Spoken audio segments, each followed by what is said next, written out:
तो जी हाँ दोस्तों, गुड मॉर्निंग। और समय बज रहा है दोपहर के 2 बज रहे हैं। और जैसा कि सबको पता है आज संडे का दिन है, तो सबका संडे बहुत बिजी जाता है। वैसे ही मेरा भी संडे बिजी है, लेकिन संडे को एक धमाकेदार खबर मिली, तो मैंने सोचा क्यों ना भाई अपने प्यारे सब्सक्राइबर को ये बातें बताई जाए कि भाई हमारे अंकुश जी के यहाँ खुशखबरी आने वाली है। तो आज की जो समरी होगी ना, वो हमारे अंकुश जी की व्लॉग की होगी, ना कि कोई नेगेटिव, क्योंकि संडे है तो हैप्पी हैप्पी मोमेंट होना चाहिए, हैप्पी हैप्पी टाइम होना चाहिए और फैमिली टाइम होना चाहिए।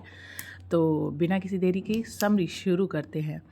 तो भाई जैसे कि कल पता ही था कि हमारे जो अंकुश जी हैं उनको अपने बॉस की बेटी की शादी में जाना था, तो उसी की सारी प्रिपरेशन हो रही है, उसी की तैयारी हो रही है। और अंकुश जी ने एक बहुत सुंदर सा मरून कलर का सूट पहना हुआ है, और माता जी के लिए जो ड्रेस उन्होंने चूज़ करी थी वो पहनी है। और एज़ यूजुअल कंचन दीदी रेडी हैं अपने बैंक वाले अवतार में, जैसे कि वो मायके कुछ टाइम के लिए आई है तो ज़्यादा कपड़े नहीं लेके आई हैं, उसमें उन्हें शादी अटेंड करनी पड़ रही है, तो वही बैंक वाले प्रोफेशनल अटायर में वो तैयार हैं। तो साथ में टफ़ी जो है वो घर पे रहेगा, और जो छोटा मेहमान आया हुआ है घर में हमारा अनिकेत, वो भी साथ में जाएगा। और उसकी एक ही ज़िद है कि भाई मामा अगर मुझे आइसक्रीम खिलाएंगे तभी मैं जाऊंगा, वरना नहीं जाऊंगा। तो फिर भाई सभी लोग तैयार होते हैं और चल देते हैं वेन्यू में। और वेन्यू पे जाते ही बहुत बढ़िया बढ़िया डेकोरेशन, थीम और बहुत पॉजिटिव वार्मिंग, क्योंकि अब ये शादी का सीज़न है तो अब हर तरफ से शादियाँ ही शादियाँ होंगी। तो पूरी फैमिली एक साथ एकजुट होके एक दूसरे का साथ देते हुए एक फ़ंक्शन को अटेंड कर रहे हैं। और ये फैमिली टाइम बहुत ज़रूरी होता है। हर किसी को इस चीज़ को समझना चाहिए कि एक साथ कहीं ना कहीं किसी सेलिब्रेशन में जाने से एक दूसरे में काफ़ी मतलब अच्छा टाइम हो जाता है, गुड टाइम स्पेंड हो जाता है। तो शुरुआत होती है जो खाने पीने की, वो होती है गोलगप्पे से। गोलगप्पे खाते हैं सब लोग, और फिर हमारे लैंग्वेज में उसे डोसा कहा जाता है, शायद उनकी लैंग्वेज में उसे चिल्ला कहा जाता है। चिल्ला फिर क्या कहते हैं, जयमाल की एंट्री हो जाती है, दुल्हन की एंट्री होती है, एंट्री दिखाते हैं स्पार्कलिंग क्रैकर्स के साथ। फिर खाना पीना होता है, और इतना ज़्यादा खाना पीना हो जाता है, डिनर कंप्लीट हो जाता है, पेट भर जाता है अंकुश जी का। तो भाई वो आज गाड़ी चलाने के उस पर गिव अप कर देते हैं कि भाई कंचन आज तुम ही गाड़ी चला लो। तो कंचन अभी गाड़ी चलाना सीख रही, लेकिन ये फ़र्स्ट टाइम है कि उन्होंने अपनी गाड़ी उनको दी है चलाने के लिए।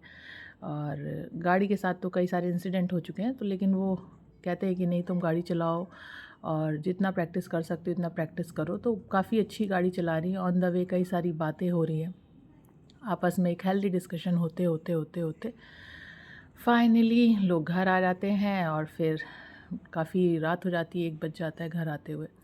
तो फिर जो व्लॉग होता है वो मॉर्निंग में स्टार्ट होता है। तो मॉर्निंग में जब व्लॉग स्टार्ट होता है तो मॉर्निंग होती है भाई 5 बजे हमारे अंकुश जी की।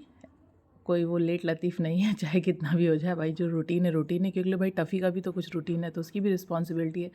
इसलिए 5 बजे अंकुश जी को उठना पड़ता है, और फिर वो टफ़ी को जो भी होता है उसका रूटीन है उसको कंप्लीट करके भाई सुबह का नाश्ता तैयार हो जाता है। क्योंकि घर में भाई इतनी रौनकें लगी हुई हैं, पूरी फैमिली एक साथ है, तो क्यों ना कुछ नया नया हमेशा कुछ ना कुछ बनता रहता है। तो बनी है माइक्रोनी, और माइक्रोनी वाकई में दिखने में बहुत टेस्टी लग रही है, और अंकुश जी भी बोल रहे हैं कि हाँ बहुत टेस्टी है। फिर फाइनली वो बताते हैं कि भाई कहाँ से आया वो प्रपोज़ल। तो भाई जब इतने हैंडसम लगेंगे, इतने डैशिंग लगेंगे, तो दुनिया पूछेगी ना कि भाई क्या है, क्या सीन है, क्या माजरा है। तो ठीक उसी तरीके से किसी कलीग ने, क्योंकि वहाँ पे एलआईसी के बहुत सारे ओल्ड कलीग्स भी, जिन्हें 5-5, 10-10, 20-20 साल से जानते हैं, वो सब लोग अवेलेबल थे। तो उन्होंने पूछ लिया भाई शादी वादी का क्या सीन है। तो भाई जो भी अभी करंट सिनेरियो है वो हमारे अंकुश जी ने बता दिया। भाई शादी भी हो गई, बच्चा भी हो गया, और भी बहुत कुछ। इससे ये हो रहा है कि भैया हमारे जीजा को वैसे भी लोग बहुत पसंद करते हैं, हम ही लोग जब इतना पसंद करते हैं, तो जिस दिन वो शादी की हिंट, मतलब शादी के लिए वो तैयार हो जाएंगे 100%, तो हम लोग खुद ही सज। जिस दिन वो फ्री हो गए इस कोट वोट के चक्कर से, अगर उन्होंने एक बार भी हिंट दी कि हाँ भाई मैं फिज़िकली मेंटली हर तरीके से रेडी हूँ शादी करने के लिए, तो हम लोग भी भाई रिएक्शन चैनल बिल्कुल सपोर्ट करेंगे। और वो एक बार बोले तो सही, काफ़ी लोग उन्हें जानते हैं, काफ़ी फैमिलीज़ ही, ये लव मैरिज की बात नहीं करी, अरेंज मैरिज ही उनकी बहुत अच्छी से हो जाएगी। और उनकी माता जी की भी थोड़ी ज़िंदगी आसान हो जाएगी, और घर में रौनकें ही रौनकें लग जाएंगी। मुझे तो लगता है कि ज़िंदगी में उन्हें मूव ऑन करना चाहिए, जैसे ही इस केस का कुछ कंक्लूजन निकल के आता है, उन्हें आगे बढ़ना चाहिए। आप लोग मुझे अपनी राय बताइए कि ये खुशखबरी कैसी लगी, आप लोगों को क्या लगता है कि अंकुश जी को अपनी ज़िंदगी में आगे फॉरवर्ड होना चाहिए, आगे देखना चाहिए, रिश्ते देखने चाहिए या नहीं देखने चाहिए, या वहीं पे ही पेंडुलम की तरह फंसे रहना चाहिए। मैं इसमें आप लोगों की राय जानना चाहती हूँ। मैं अपनी कोई इसमें बात नहीं कह रही हूँ, बस मेरा आप लोगों से क्वेश्चन है। और thanks for watching my videos and giving support. और सब्सक्राइब करना बिल्कुल भी मत भूलें, क्योंकि मैं सारी समरीज़ मैं लाती रहूँगी सबके चैनल्स की, जिससे कि आपका टाइम बचे। और मैं हूँ ही ना आपको बताने के लिए, अपने स्टाइल में, अपने अंदाज़ में। तो चैनल पे बने रहिए, लाइक करिए, शेयर करिए, कमेंट करिए और